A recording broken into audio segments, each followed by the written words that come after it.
Alright, so if you're watching this video, then that means you're looking for a comprehensive guide on how to defeat Suicune.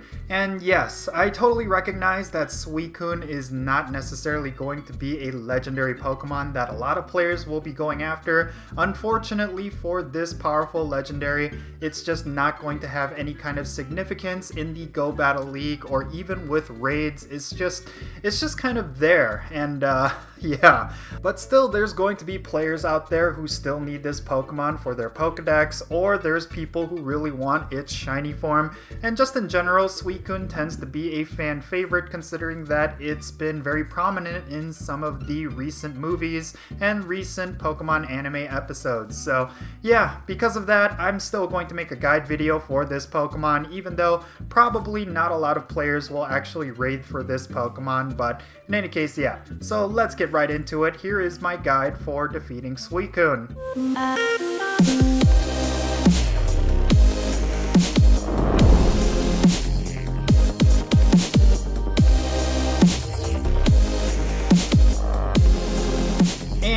How's it going, everyone? It's me, it's Count, here with a brand new raid guide video, and today I'm going to be covering the lost child among the Beast trio, and that is of course going to be Suicune. Now, interestingly enough, Suicune is one of those Pokemon that has just a crazy amount of potential considering its in-game stats and considering some of the type advantages that it could possibly bring, but unfortunately because of its move pool and because of its low CP, it is going to be overlooked compared to other legendaries, and that's really unfortunate because in my personal opinion, I feel like Suicune has one of the coolest aesthetics in the game, especially when it comes to legendary Pokemon. It just has a very unique feel to him, and I really think that this Pokemon deserves a lot better. But maybe in the future it will become meta relevant, maybe through the introduction of a new move, but we really do not know. As of right now, Suicune is kind of a trash legendary. But regardless of all of that, there's still going to be people who want this Pokemon, so yes, let's get into how you can defeat this raid boss. First and foremost,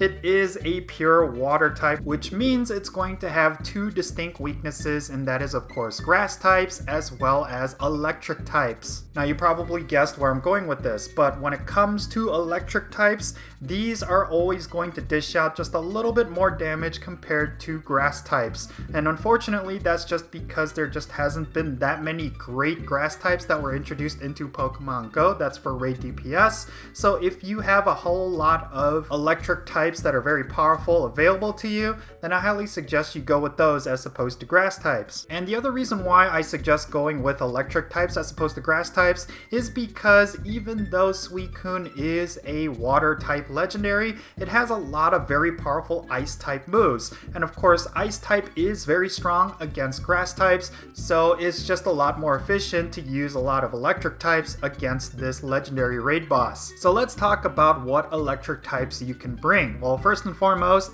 you will definitely want to bring your best Zekrom. It is the absolute most powerful electric type that's currently in the game.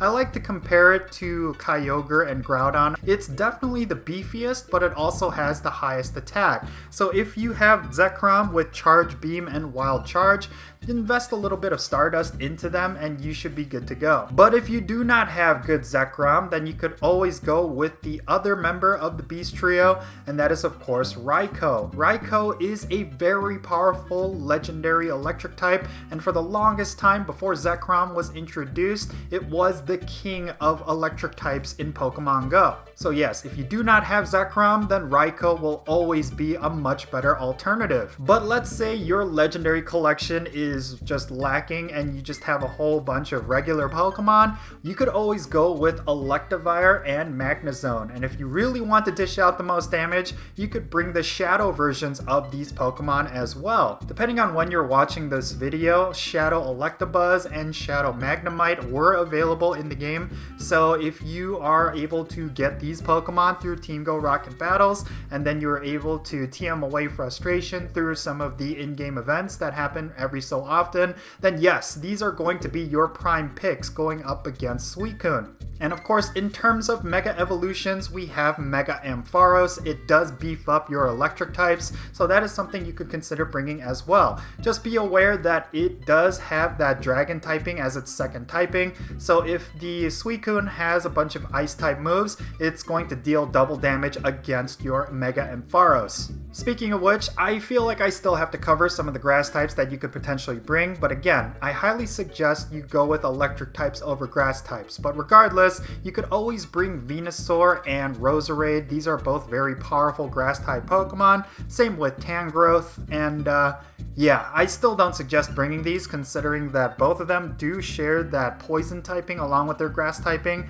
2 out of the 3 of Suicune's fast moves actually melt down both Roserade and Venusaur. So yeah, I really don't suggest going with any grass types. Just top load your team with a whole bunch of electric types and you'll be good to go. When it comes to Suicune's perfect IVs, the ones you will want to look for is of course 1704, and if it's weather boosted by rainy weather, you will want 2130. Now the interesting thing about Suicune is that it does gain a weather boost from rainy weather, but so do your electric types, so that's something you really have to consider if you want to get that extra bit of damage up against Suicune. Like let's say you're trying to 3-man it or even 4-man it, then yes, rainy weather with your electric types is going to give you that extra level of success. But the ideal scenario is that you are not going up against Hydro Pump or even Bubble Beam, because both of these moves do get boosted up by rainy weather as well. In terms of Suicune's hardest hitting moves, it really comes down to what Pokemon you're using.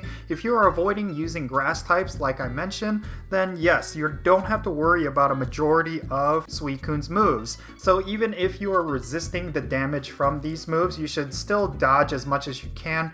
And yeah, it's really unfortunate because Suicune actually does have a lot of potential with its moves. It's just the fact that it does not have a water type fast move that it does suffer from a lot of what Ho-Oh was suffering from for a long time. I think Suicune could have been a lot more relevant if it just had better moves in its move pool, but who knows, maybe in the future it will get some sort of signature move that will make it a lot better. We'll just have to wait and see. Now in terms of how many trainers are required in order to defeat Suicune, if you and your buddies are all level 40 plus, then you will only need about 4 of them in order to safely defeat this boss. Granted that everyone is bringing the right counters and you have some sort of friendship bonus. Now something that's very different about Suicune compared to Raikou and Entei is that it has a lot of defense, which means that getting a duo going against this boss is going to be extremely difficult even for the most hardcore players. So I highly suggest you go with at least 4 trainers, and if you want to be really hardcore about it, maybe you could just go with 3 trainers total.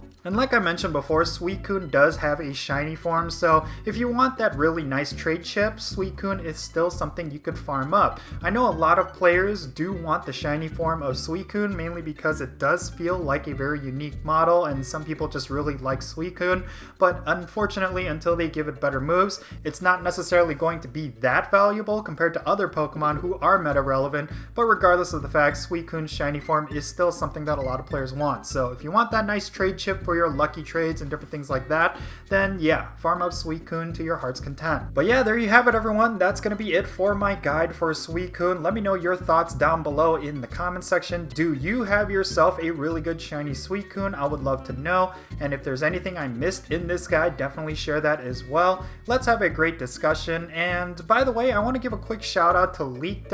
I tend to use a lot of his infographics in my videos, and it's really because they're just really clean and they just provide all of the information that you need. So I do want to give a shout out to LEEK, and make sure you check out the link in the description below, because I'm going to link you to his website. And I actually do not know if it's a he or a she.